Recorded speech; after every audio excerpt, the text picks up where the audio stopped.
Bismillahirrahmanirrahim. Da sunan Allah mai rahma mai jin ƙai. Namijin zama kashi na 27. Beza ta ƙara haɗiyar wani yawo. Hannun tana da mugun ɗumi. Abokin shi Jax ya faɗa mai cewa duk mace mai irin wannan hannu to da kwata ɗanta tana da ɗumi sosai kuma da daɗi. Sannan tana da dauriya haƙuri da juriyar watsu. A yadda cinsa amma ba sa gajiya. Buɗe baki yana faɗin ina son ki. Ya faɗa da wani irin sahu mai mugun laushi da garɗi da san ma bai san yana da irin shi ba sai yau. Wannan karan da har ta ji sahun ɗin ya shiga cikin zuciyarta ya samu matsagunni. Sai da ta sauke wata ɓoyar ajiyar zuciya mai azabar sanyi da sanya sassan jiki. Da zirawa hannun shi da ya riƙe mata hannu idanu. Look mommy, wallahi ke fulawa ce mai haɗi da yabanya a cikin zuciyata. San ki da shi ne a babban gadin ɗin zuciyata. Kainuwa ne.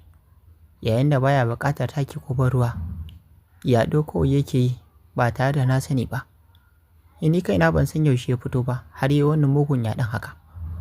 Ubangiji ne ya dasa min sanki a cikin zuciyata tun ranar da na zo duniya. Wannan dalili ne yasa ya ɗauki mahaifiyata ya kuma sanadiyar zuwanki cikin rayuwata. Kika zame min zanen ƙaddara a cikin taswirar littafin rayuwata. Kaf littafin rayuwata cike yake da zallar sanki haɗi da buƙatarki. Dan Allah ko dan san da nake miki, ki dube ni da idan rahama ke ma ki tausaya min mumina. Wallahi ina son ki. San da ban san iyakacin ƙarshen shi ba. Ya ƙara shi zafafan kalaman nashi. Yayin da zafafan hawaye suka so mu wanke mishi kunci. Wani irin mugun buga zuciyarta take yi. Ta shiga yi har ta tsinci kanta da rubuta waɗannan kalaman nashi kaf a cikin dutsen zuciyarta. Sai da ba zai taɓa kowa a cikin shafin rayuwarta ba. Da dago da manya-manyan idanta da suka kasance farare ta zuba mishi su. Abin da ya kuma narkar da zuciyarta a kansa shi ne da ta kwalla na zuriya a saman kuncin shi da tsire shi da ido yayin da shiru ya biyo baya a tsakaninsu. Banda buga zuciyarsu babu abin da kake ji sai kuma kukan wasu tsuntsaye da suke shawagi a wajen.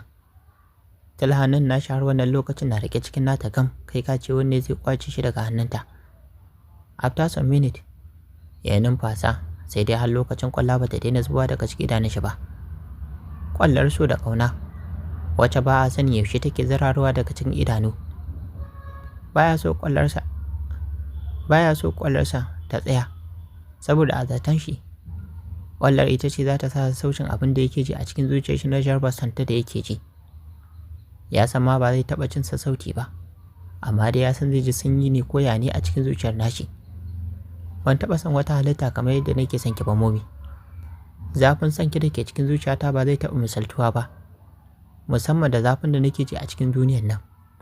Ko da za a babbaka ni da raina, na tabbatar ba zai kai zafin son da nake ji a cikin zuciyata ba. Duk duniya babu wani dalilin da zai sa ni daina son ki momi, ko da kuwa ke ba kya so na ɗin. Dan ci gaba da sanki ba sai lallai idan kin so ni ba. Wallahi tallahi zan iya ba da komai da na mallaka saboda sanki. Ko da zan koma rayuwa ne a bola, in dai zaki kasance da ni to ni na yarda. Ban san me yasa ba. Kawai ni dai ubangiji ya jarabce ni da ƙaunarki. Abinda nake ji a kanki ya wuce so. Ƙauna ce zalla. So na gushewa, amma ƙauna ba ta gushewa har abada. Inda akwai abin da ya fi ƙauna to shi nake miki wallahi momi. Ko yaya ne ya kamata don Allah yanzu ki ma ki amince da ina ƙaunarki. Na girma, na tashi, na bunƙasa duk da zallan sanki mai taratar da murari a cikin zuciyata.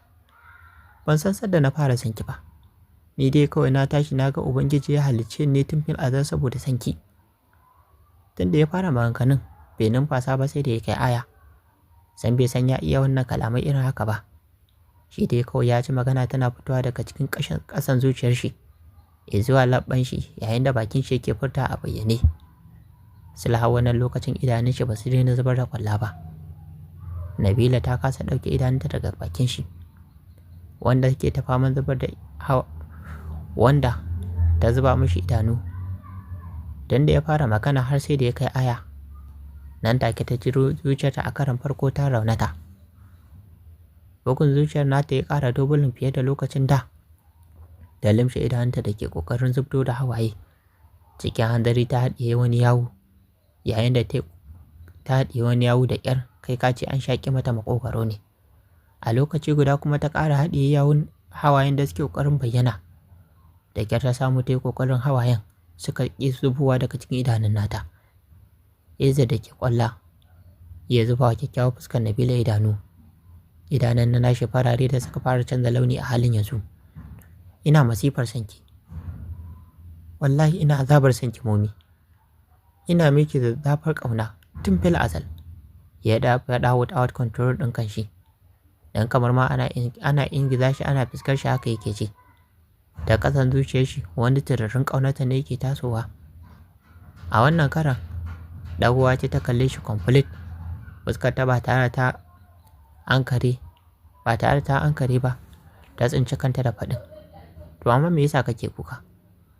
Muryar ta da ta shi saboda bakon yanayi da ya fara ziyartar ta ya kuma mamaye ilahirin zuciyarta. Murmushi mai tattarar kwallaye zaɗin yana faɗin. Ba ki san me nake ji akan ki bane momi. Kin dai ga wannan ciwon da ke hannuna ko? Ya ƙara shi magana mai nuna mata hannun da yake nan da bandeji. Ta kalla, ta dawo ta kalle shi ba tare ta ce da shi komai ba. Sai dai ta mishi alama da ka alamar ta fahimta. Eza da ci gaba da magana yayin da kwalla ta ɗan tsagaita kaɗan. Lokuta da dama zafinsa da nake ji yana hana ni bacci. Musamman idan ya fara min zafi. Nakan ji zafin har cikin zuciyata da raɗaɗi. Har sai an min allurar bacci sannan nake iya samun bacci. Daga nan kuma sai zafin hannun ya tafi. Amma wallahi zafin da nake ji akan sanki bai kai a kwatanta shi da zafin hannun nan ba. Saboda kwata-kwata idan yana min raɗaɗi ba na iya kuka. Ba na kuka. Amma ki da zarar raɗaɗin sanki ya fara, kawai sai in ji na kama kuka. Ji nake tamkar an sa allura an caccaka mu a cikin ƙahon zuciyata, haka nake ji. Domina, tamkar a sa allura a cikin kogi a fiddo da ita. Aikin ga ba za a rage komai ba a cikin ruwan kogin ko? Wannan karan daga mishi kai Nabila ce tana faɗin sai da ci gaba da magana. To tamkar haka nake ji akan zafin ciwon da ke hannuna da kuma zafin ƙaunar ki. Ba zan iya kwatanta su ba. Zafin ma ba ɗaya bane momi. Dan Allah ki dinga raka mu. Wallahi tallahi Allah ne ya jarabce ni da sanki, ba ni na ɗora wa kaina ba. Ya ƙara shi yana mai ɗaura kanshi a saman kafaɗarta. Daga bisani kuma ya cika sauke ajiyar zuciya da sauri. Limshe idanun Nabila ce tana faɗin. Ba za ta iya misalta me take ji a cikin zuciyarta ba. Zuwa yanzu cikinta ya ɗanyi sanyi. Sun ɗauki akalla kusan mintuna 5 a haka. Kana Eza ɗin ya ɗago har da tsagaita ƙwallar tashi. Sul bai saki hannunta ba har wani lokacin hannun shi na cikin nata. Ya kura mata idanu. Ita ma idan nata ta kafe da shi da su. Cikin ido sai dai ba kasafai take iya kallon idon shi cikin ido ba. Mu shiga ɗakin can, ina son zan huta. Daga bisani sai in koma ɗakin hutuna, ɗakin jinyata. Ya faɗa yana mai nuna mata wani ɗaki wanda yake huta idan ya gama zagaye. Da farko likitoci ne suke shiga ɗakin, sai dai tun da ya zo sai suka fi mallaka mai ɗakin. Idan ya gama motsa jiki sai ya shiga ɗakin ya huta.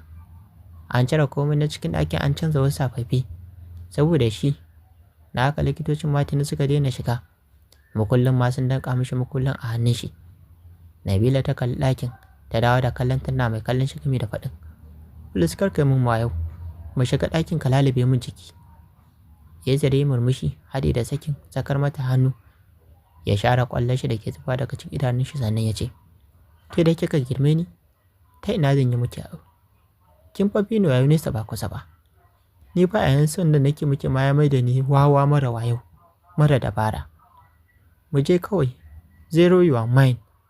Ni din ba dan iska bane, aikin sani ko? Nabila ta tsire shi da ido yayin da ta ce, ai kai dan iska ne wallahi. Ya dai ta yi magana da murya ta kamar 'yar shekara 16. Haka ya sa shi cikin wata 'yar dariya. Ba tare da ya ce da ita komai ba, ya gaba zuwa ɗakin. Ya yi ƙofar ɗakin ya ja ya tsaya. Ya juyo, ya kalle ta. Ya gaba ta biyo shi ba. Tana tsaye a nan inda ya bata, ya ce ki ƙara so mana please mommy dan Allah. So nake na ɗan kwanta na huta for some minute. Idan na ji saukin abin da nake ji a cikin raina na san ki, sai in yi wanka in koma ɗakin hutuna don yanzu gwiwoyina sun yi sanyi. Ya faɗa yana mai juyowa sosai. Ya taɓa gaban shi da ya miƙe sambal, amma a zahiri sai ya nuna kamar cinyoyin shi ya taɓa. Kiɗin ya ciro a cikin wandon shi, ya sa a ciki ya buɗe ƙofar. San baya rabuwa da kiɗin a cikin aljihun shi, ko da ya canza kayan shi ne to yana cire kayan zai ciro kiɗin ya maida cikin aljihun wandon da ya canza. Dama ya ci ma yana tama irin wannan rana da zai samu dama ya dama ludayin shi a cikin fura. Ki shigo, Ezad ɗin ya faɗa bayan ya kama buɗe ɗakin. Ya juyo ya kalli Nabila, wacce ko ke zo ta ki ma motsa daga inda take. Kawai in ka huta ka fito ina jiranka. A cewar Nabila ta magana cikin ina. Please ki shigo mana. Ina jiran ki, akwai abin da nake so na nuna miki ne a cikin ɗakin. Ni ba dan iska bane, ba kuma iskanci zan yi da ke ba. A cewar AZ da ya fara magana ya kai bakin kofar ɗakin. Nabila ta tsaya ta ɗan jim tana tunani. Ita wallahi tsoro yake bata. Musamman ta shiga ɗakin nan ya mata waya kamar yadda ya mata a ranar farko. Ya gigita mata jiki. San ba ta son a sake yi a karo na biyu. Yanzu haka da tunanin abubuwan da ya yi mata take kwana take tashi. Ba ta mance da ciwon da nonuwan ta suka mata ba tun bayan da ya mammatsa su.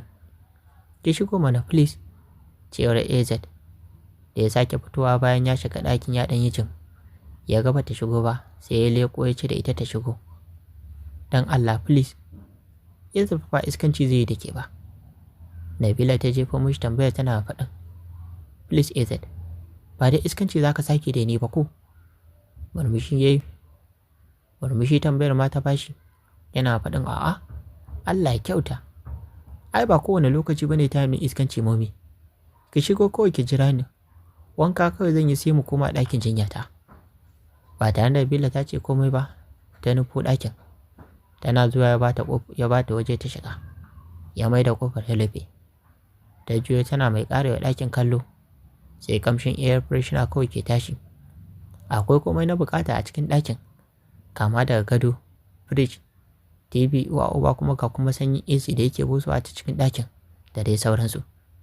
Kamshi ta ko ina, hadi da sanyin AC sai ya bada ɗakin wani tamkar fadama. Kai ka ce in ka taka tiles ma ruwa ne zai bulbulo daga cikin tile ɗin. Tun ya datsa kofar ne har da saki, ya sa Nabila sauyin juyuwa. Zaro ido tai, ganin shi da tafi na bar haihuwar uwar shi. Ashe dama tun shigowar ta ya shirya kayan shi. Idanuwanta ne suka sauka aka zumbuleliyar banana shi. Ta miƙe zumbul, ta nema ta shiga cikin hirakwata. Sai ƙara miƙiya kawai take yi. Kan kaciyar tashi ya ƙara fitowa rangadadau, tas tamkar an zana shi. Cikin hanzari ta rufe idanunta dam, hade da faɗin, me haka ne dan Allah? Kai me yasa dan iska ne AZ? Murmushi AZ din yayi. Saboda ƙaunarki. Kuma san ba dan yin iskanci da ke na aure ki ba. Dan in raya suna na aure ki. Ko zuba miki ido kike so in yi? Ki yi ta yawo da wannan zumdumazin da manduwa kan naki da nonuwan naki. Ni kuma ki bar ni ina haɗiyar yawo. Tunda kika ki bani so da ƙauna, ai dole ya kamata ki bani hedikwata da kuma nono dan mammatsa in sha. Nabila ta rufe idanunta. Daga can ta ce da shi, ashe dama yaudara ta kai dan iska. Ni buɗe mun kofa an fita. In ba haka ba wallahi zaka ji ba daɗi. Da ƙarashe maganar hadi da buɗe idanunta. Amma samsam bata tsaya ta kalle shi ba, saboda banana tashi da ya rike a hannu ba karamin tar mata da hankali take ba. Ni kuma me zaki ce kici? Wallahi daɗi nake ji idan kina zaki na. Ai ni komai naki daɗi yake min. Wani mololin bakin ciki ne to karewa Nabila a makoshi. Ta gamaran ta haɗa gyararta ta sama da ta ƙasa, ta fara magana. Ka bani ki in buɗe in fita. Ta faɗa da murya ta mai tattara gargaɗi gare shi. Da ne ya cire kiɗin ya wurgi da shi ƙasan kujera ba tare ma da ta an karaba. Matso ta yi ya riƙe hannunta gam ya ɗora a sama bananar shi. Cikin hanzari ta kwace hannu tana faɗin, wai me yasa kai baka da ɗa'a ne kwata-kwata? Wani irin sabon iskanci ne wannan ka bullo min da shi? Ta ka samun abinka a cikin hannuna. Ta yi magana tana mai kallon gefe. Kwata-kwata ta ki bari ta kalle shi. Dan in tana kallon banana tashi gabanta faɗuwa yake kuma ta yi tsoro ya dira mata a cikin zuciya. Eze dai kamar ma bai ji ta ba. Ya motso sosai ya shiga shafa azzakarin shi a saman duwawukanta. Dada tana sanye da hijabi. Daga bisani ta yi hanzarin matsa tana faɗin, wai kai wani irin mutum ne? Kullum cikin iskanci? Ai daga kanan kamar ba ruwanka. While inside kuma ba haka bane, kai tantirin ɗan iska ne AZ. Murmushi AZ yana faɗin, kin san fa haulo ne jima ina juriya? Malama ni fa idan ki rako ne na sa ni ce ki zo mu raka ni tattaki. Iskanci nake so ne da ke yau. Sai na sa banana ta a cikin hidda ɗinki. A hafi dai kin shirya? Kai kuma baki shirya ba. Yau dole ne sai na jefa miki jelata a cikin hidda ɗinki. Cewa Nabila ce ta kalle shi. Ta kalle fuskar shi samsam ba fa alamar wasa a fuskar tashi. Me yasa yaran nan ya raina ne dan Allah irin haka? Malam ka bude min kofa in fita. Ta ƙara shi magana cikin tsiwa. Cikinta har wani irin rawa yake. Ta sace kallon bananar tashi ta ƙara miƙiya sambal. Tsoro ya ƙara kama ta. Tabbas idan ya murmushe ta, to tana da yakinin cewa mutuwa za ta yi har lahira. Don har ga Allah ba za ta iya ɗaukar wannan abu tashi ba. Ta wata izar ɗin ya ba tare da ya ji tsawa da ta mishi ba. Shi bara ma kwantar ɗin kanshi kawai yake yi. Amma in yana ganin ta, ce yake kamar ya afka mata. Demo zai ganta, demo yadda bananar shi za ta miƙe. Ya ji sha'awar shi ta ƙaru. Bai jira wata ba, ya cire mata hijabin da ke jikinta. Ya yi wurgi da shi, ya rike mata hannu gam da hannun shi mai lafiya. Ta yi ta kwace amma ta kasa. Kawai sai ta sa mishi kuka. Dan Allah dan Annabi kai haƙuri ka bar na fita. Kar ka samu wannan abarta, ka girman ta yayi yawa. Wallahi ba zan iya ɗauka ba, dan Allah ka rufa min asiri. Ta faɗa cikin sigar magiya. Eza dai murmushi. Yau shi ne momi ke ba haƙuri. Uwar san girman duniya tun kafin ma ya ci ta ma kenan. Shi kawai so yake ji shi inside. Ya je me ake ji a wajen. Yadda ta tara open hips ɗin nan. Yana da yaƙinin ruwa zai bulbulo a wajen sosai.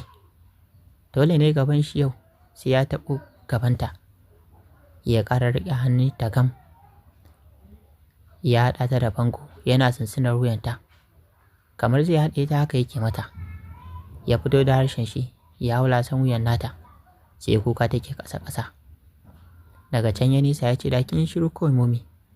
Yau dai dole ne in lafta miki wutsiyata. Ya ƙara shi haɗi da sakinta. Amma ya danne ta a ƙirjin shi. Sai kawai ta ji ya yi zip ɗin rigarta. Ya cire rigarta daga gaba ɗaya ya wurgi da ita gefe ɗaya. Ya kuma kwance zanin ta shi ma ya wurgi da shi. Tana ji tana gani. Haka ta rage daga ita sai pant. Dama ita ɗin ba ma abociyar saka brazier ba ce. Kasantar rigunanta masu breast cup ake mata. Kai haƙuri please. Dan Allah ka bani kayana in saka. Nabilan ta faɗa saboda ba ta da yadda za ta yi. Ta juya mishi baya. Ta kulle nononta da hannayenta biyu. Ya zai da zuba wa bayan nata idanu.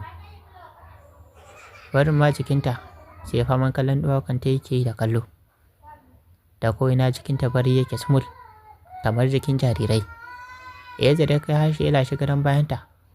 Yayin da banana shi take taɓa setin bayan duwawukanta. Skin to skin ɗin wandonsa ne. Amma gaba ɗaya jelar tashi ta kusa yi wa wandon nashi kaɗan. Duk kalaman da ka gaya min ashe ƙarya ne? Na yaudara ne mai yaudari kawai? Ɗan iska. Nabila ta faɗa cikin kuka da kunsheƙen kuka. Ezad dai baki ya ƙi rufuwa. Sai ya fama murmushi kawai yake yi. Ga kayan alati yana gani a gaban shi. Sama-sama yake jin abin da take faɗa. Ina ma yana da lafiyar hannayen shi. Tabbas ga nonon tiyo sun shiga uku. Da sai ya bi su ya lallatse su ya lukurkuta su. Banza ta mishi. But ba zan miki komai ba.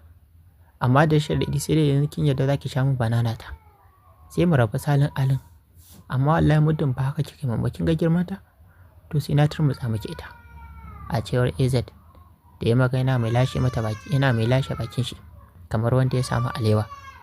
Nabila ta yi shiru ta tsakaita da kan da take da jikinta har lokacin bai daina rawa ba. Kin amince? AZ ta tambaya sai har lokacin bai daina lasar tsakiyar bayan nata ba. Nabila da take cewa komai, yayin da tsoro ya hana ta ce komai saboda lasan bayanta da yake. Sai yau Nabila ta ƙara tabbatar da cewa tabbas AZ ɗin ɗan iska ne na gaske.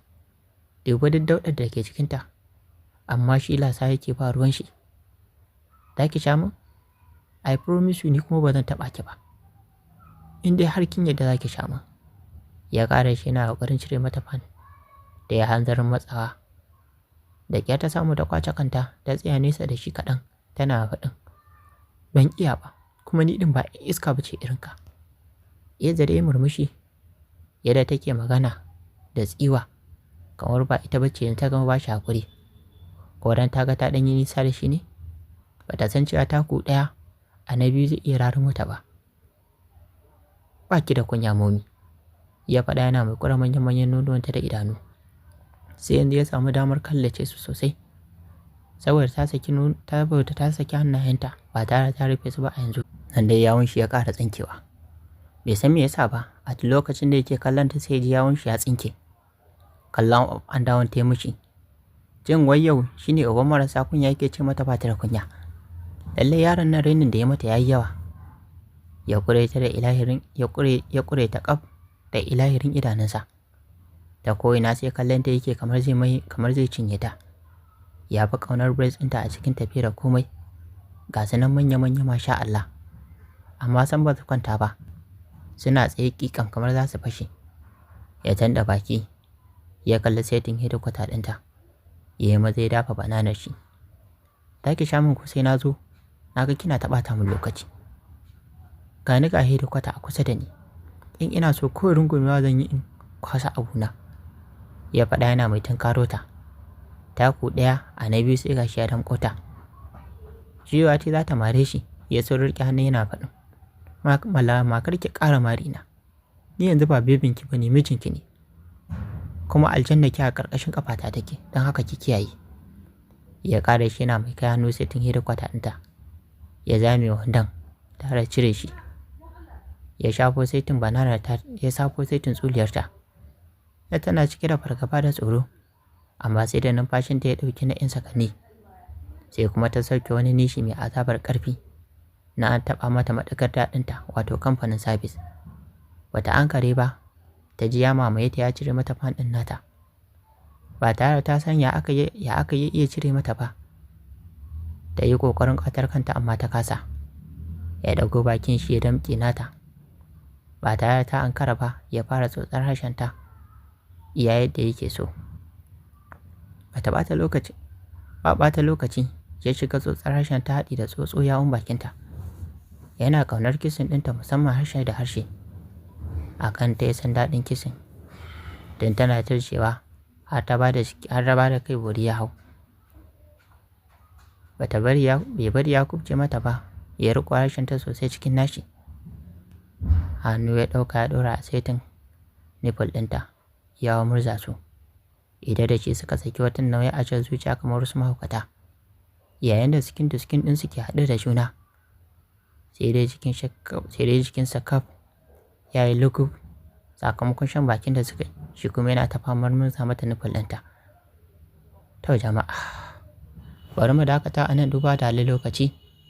Sai a tara shiri na gaba don jin yadda za ta kai a cikin labarin da muke kawo muku mai suna namijin zuma. Wannan ne Abubakar Sadiq nake kawo muku shi wannan channel tamu nake cewa.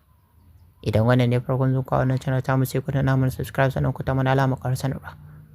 Domin ya dinga sadar ku da zarar mun ɗora sabon shiri. Kana ku ta wani alamar like domin ƙara mana ƙwarin gwiwa. Sannan kun share na wannan bidiyon ga abokananku da ke da Facebook. Sannan kuna damar ajiye ra'ayi ko rafi ko ba kuma session game da duk tafi da muke kawo muku. A huta lafiya.